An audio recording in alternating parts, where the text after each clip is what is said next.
कहा कि हे रामजी पारे थे, अरे राजा उत्तान पात संत जी हमारे, राजा उत्तान पात संत जी हमारे।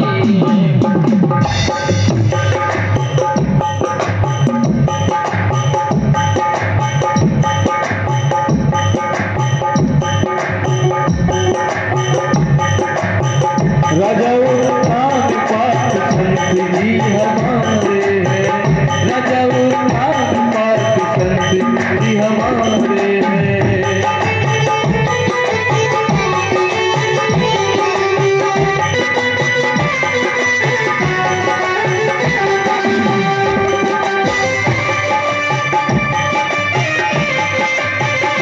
राजा उत्तान पात संत जी हमारे हैं, राजा उत्तान पात संत जी हमारे हैं।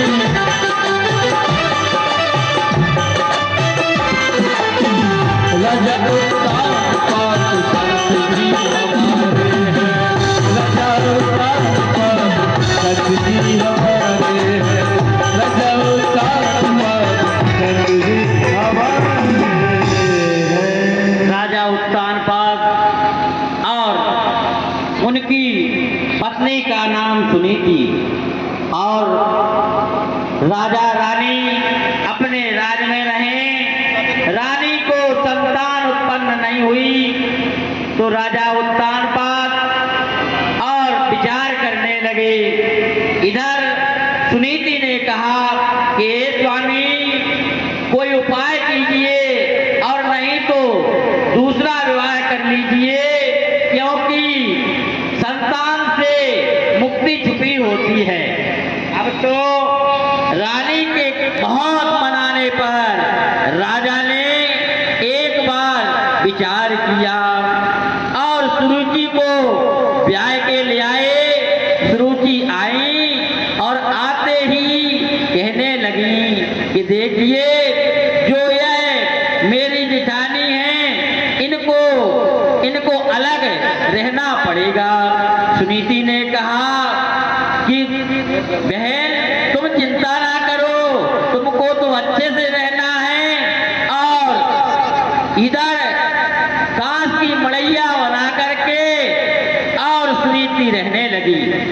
भगवान की कृपा बनी और भगवान ने कृपा डाली तो सुरुचि को एक पुत्र उत्पन्न हुआ जिसका नाम उत्तम पड़ा, और सुनीति को भी एक पुत्र उत्पन्न हुआ जिसका नाम ध्रुव पड़ा।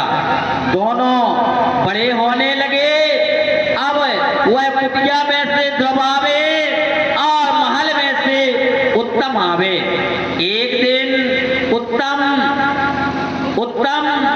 गोदी में बैठे हुए थे और गोदी में बैठे हुए पिताजी के गोदी में बैठे हुए देखकर ध्रुव की लालसा जाग उठी और दौड़ते हुए पिता की तरफ जाने लगे तो सुरुचि ने हाथ पकड़ लिया।